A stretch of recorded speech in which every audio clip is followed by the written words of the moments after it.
your relationship probably hit a couple of bumps in the road. You did a lot of research, discovered a whole new world about attachment styles, and now you want to be sure that you know which of the 4 attachment styles your partner is. That's exactly what I'll help you with in this video. As you may have already seen, there is plenty of detailed information out there about the origins of attachment theory, so I won't be covering that in this video. You can always look it up if you're interested. Now, when using attachment theory as a means of understanding your partner, it's important to understand that it's a theory with varying interpretations rather than a hard science, which means people's attachment styles can actually change from relationship to relationship and sometimes even within a relationship. Someone can go from being anxious to avoidant and vice versa. So rather than thinking of it as a perfectly objective organization tool with clear boxes you can put yourself and your partner into, understand it as a tool, a framework to help you make sense of where your partner is at based on their attachment style and how that directly impacts your relationship. The key message in attachment theory is that our formative years really determine how we are in relationships as adults. So we're using our childhood relationships with our parents as a blueprint that we unconsciously reference and copy with our partners. And they, of course, very much do the same with us. Hi there, I'm Gabriel, and I'm going to help you figure out what attachment style your partner has and what that means for your relationship. So let's start with a quick overview of the 4 different attachment styles. We've got secure, anxious, dismissive-avoidant, and fearful-avoidant. Now let's break them down a little so you can figure out which you think your partner is. People with secure attachment style, they will have had parents that were caring, nurturing, and were there for them. As adults, they have a positive self-image and are secure and self-confident. In relationships, they have a secure attachment, but it's important to understand that secure people still do fight, but they have the skills to resolve and reestablish connection. People with an anxious-preoccupied attachment style, their parents will have acted rather unpredictably. They were sometimes available, and other times they were not. So as adults, they are less secure. They tend to overanalyze, be unpredictable, and a lot more moody. In a relationship, they are anxious and clingy, and often attracted to partners that they feel they can save.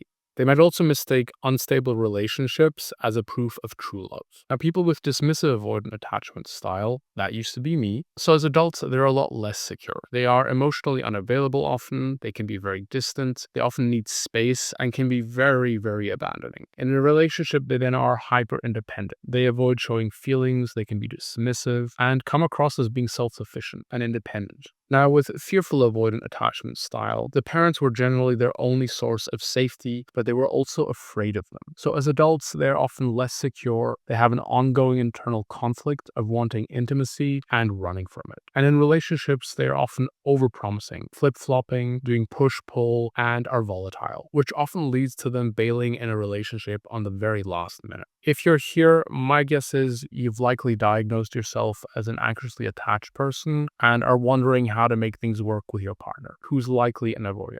You might even be at the stage of them having broken up with you and you're doing everything in your power to fix it now. And since all of this distant analysis can feel a little theoretical, let's make it easier for you to identify which attachment style your partner has. We'll do that by setting you up in 4 different hypothetical relationship stories. I'm assuming you're anxiously attached with each of the 4 attachment styles. Then by the end, you'll know which combination you think reflects your relationship the most accurately, and by extension, your partner's attachment style. So let's start with anxious attachment style meets another anxiously attached person. If you are in a relationship with another anxiously attached person, then the connection would feel like you're on the same page on just about everything. You get along, you both crave closeness, you're texting all day, constantly checking in, making sure the other is still there. The highs are exhilarating. Finally, somebody who loves you just as much as you love them. But then one night, they take longer than usual to reply. Your mind starts racing. Did I say something wrong? Are they pulling away? You stare at the message you sent an hour ago, just a simple, hey, how's your night? And start overanalyzing. Did I sound too needy? Too boring? You type another message, you delete it, you retype it, you delete it again. Finally, you break and send, are we okay? They read it instantly, but don't respond. Your stomach drops. Now, they must be upset.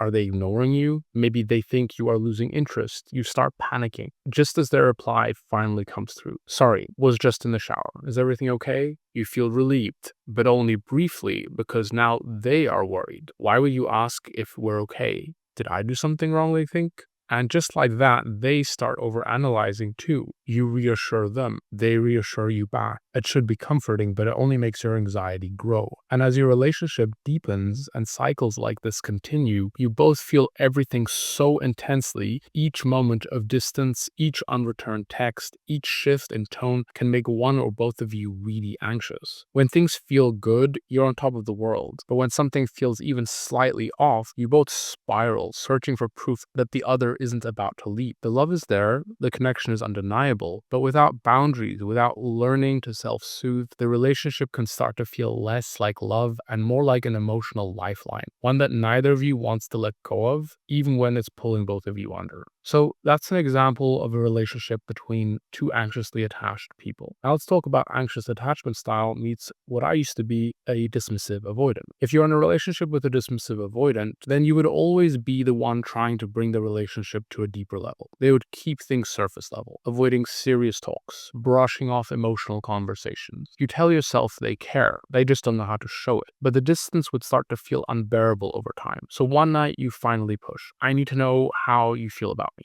how you feel about us. They sigh, looking away.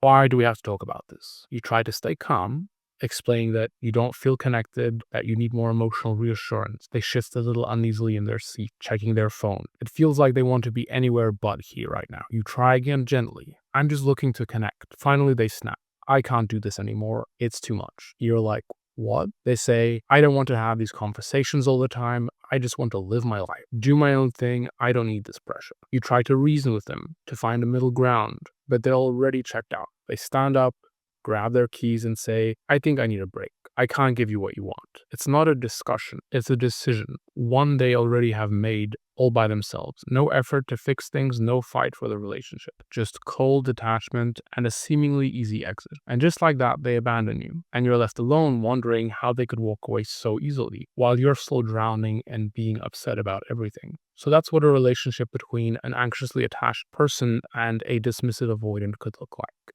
Now let's talk about anxious meets fearful avoidant. If you're in a relationship with a fearful avoidant, then it would feel a lot like building a home together, only for them to entirely dismantle it just before you step inside. You've been talking about moving in together for months now, and they were actually the one to bring it up first. I can't wait to wake up next to you every day. They made it sound so certain, so real. They even sent you links to apartments, excitedly planning your future. And now, just weeks before you move in, something feels a little off. They've been more distant, less affectionate, taking longer to respond to messages. When you ask if everything's okay, they insist nothing's wrong, but the warmth that once was there is clearly absent. Then one night, out of nowhere, they say, I don't think I can do this. Your heart stops. What do you mean you don't know if you can do this? They say, I just need space. I think we're moving too fast. Too fast. You remind them this was your idea. You were the one who wanted this. But they look at you like they're drowning in their own emotions, and like being loved by you right now is suddenly suffocating them.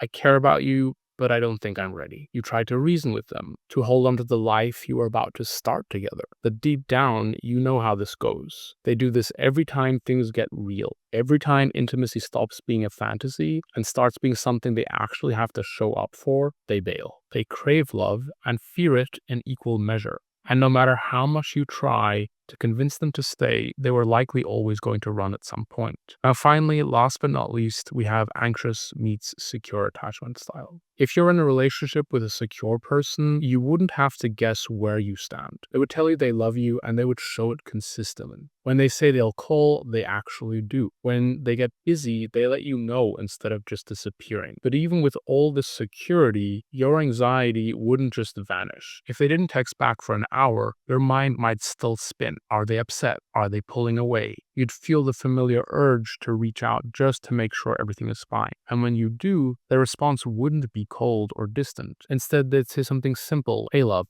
just in a meeting. Talk soon.